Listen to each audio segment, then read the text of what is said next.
Hello friends, today we are going to discuss about the meaning of IC curve, the assumptions of IC curve analysis and the properties of IC curve. So first we would discuss about the meaning of IC curve. What is IC curve? So IC curve is a curve that shows a state of confusion of a consumer. State of confusion, वो कहते हैं ना कि जैसे अजीब कश्मकश थी कि जान किसको दें, मतलब जान देने में भी सर्टेनिटी नहीं है कि किसको दें। बहुत सारे ऑप्शन हो सकते हैं कि उसको दें या इसको दें या किसी और को दें या कोई और ले जाए। तो अजीब कश्मकश थी, ऐसी ही कश्मकश IC कर्व पे होती है। वहाँ भी पता नहीं चलता कि कौन सा कॉम्बिनेशन चूज करना है, कौन सा नहीं करना। तो अजीब कश्मकश थी कि जान किसको दें, वो भी आ बैठे थे और मौत भी।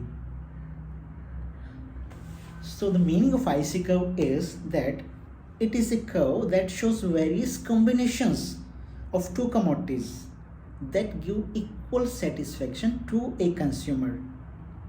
Utility analysis is based on the cardinal measurement of utility. Meaning thereby, suppose a consumer is consuming a particular commodity, so after consumption, he is able to express his satisfaction in cardinal numbers like 1, 2, 3, 4, etc. But which is not possible at all. The best he can do is he can give his consumption orders, like consuming tea is better than consuming coffee to him, or consuming apple is better than or giving more satisfaction to him rather than consuming banana. So he can put these things in order. In first order, he may put apple, and at second order he may put banana, etc. So this is feasible, but cardinal measurement of utility is not possible. He can just give them order or ranks. So this giving orders or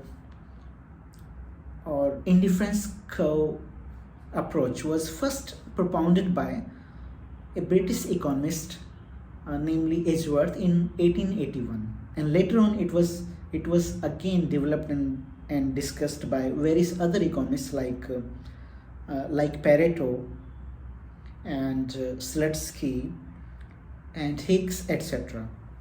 So the meaning of IC curve is that it's a curve showing various combinations of two commodities that give equal satisfaction to a consumer, and therefore the consumer remains in a state of confusion, or the consumer remains indifferent among all these combinations. So now we can come to the assumptions of indifference curve approach. So what are the assumptions, various assumptions on which this approach is based? So number one is that the consumer is rational. What do you mean by rationality of a consumer? It means that consumer has appropriate knowledge about the thing and its price, and therefore he wants to maximize his satisfaction with given income or with given expenditure. So the second assumption of this approach is that ordinal measurement of utility.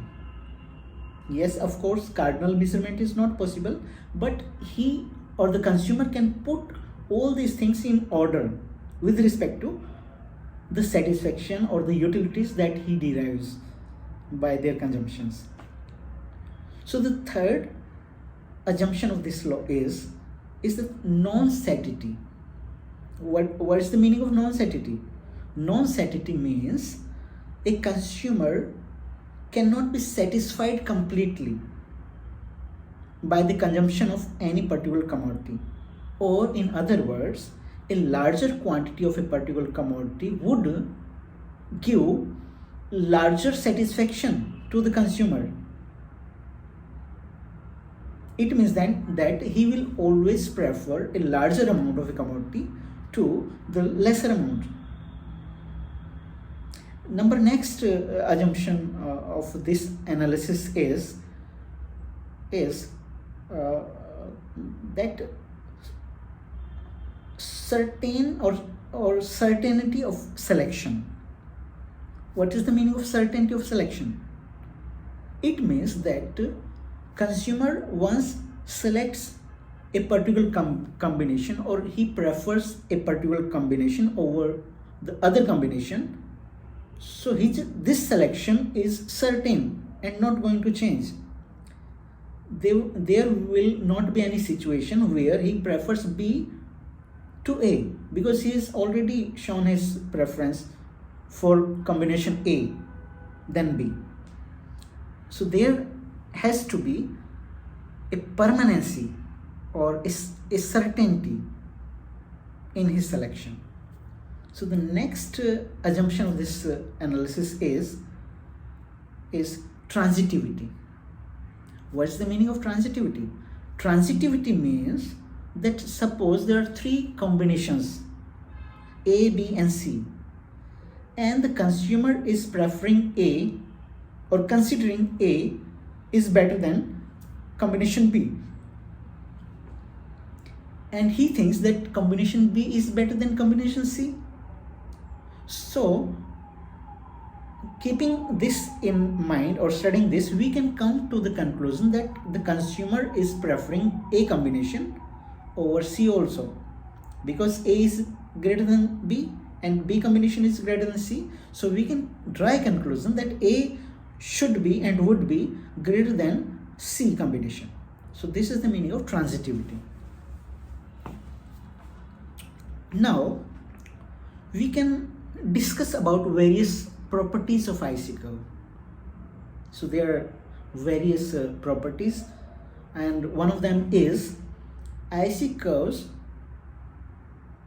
slopes downwards from left to right.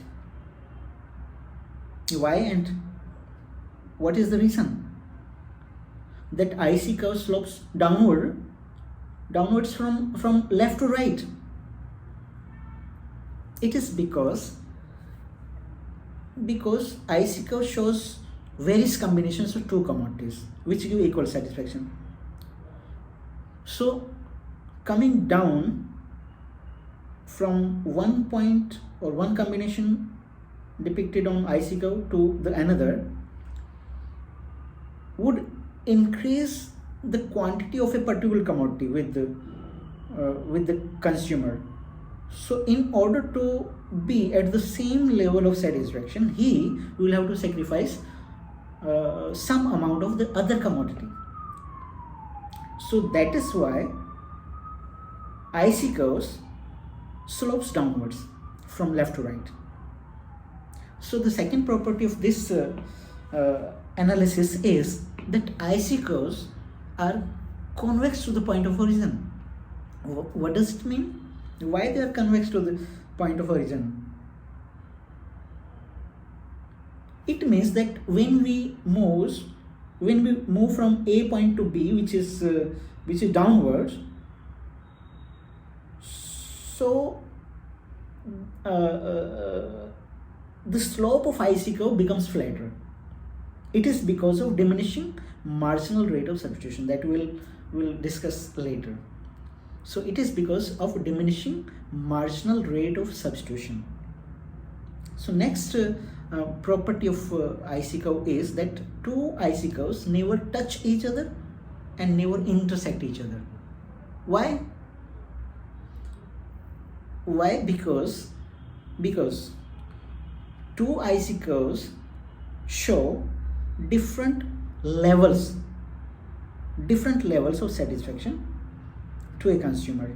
And suppose two IC curves touch each other, it means they would now show the same level of satisfaction, or if suppose they intersect each other, then also they would be representing the same level of satisfaction. So theoretically this is not happening, or this is not feasible. The next property of IC curve is that they may or they may not be parallel to each other. Yes, of course, they may be parallel to each other, or they may not be parallel to each other. This is not going to affect the study of IC curve. So they may be or they may not be parallel to each other. The next properties of property of the IC curve is that IC curves never touch any of the axes, whether it is x-axis or y-axis. Why? Because if a IC curve touches any of the axes, for example, it touches y-axis, so at the point where it is touching, so that combination would represent only one commodity, that is y commodity, and x commodities amount would be 0. So which is not theoretically correct, because IC curve represents all the combinations of two commodities, not one. So that is why no IC curve would touch any of the axes.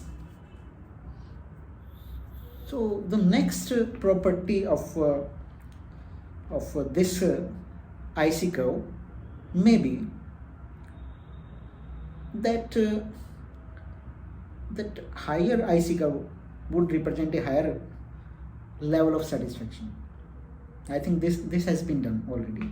So these are the various assumptions of this approach, and various properties of IC curve, and the meaning of IC curve, the graphical representation of IC curve. So I hope this would be helpful to all the viewers who are interested in the study of IC curve and the consumer's equilibrium, consumer's behavior. Thank you very much.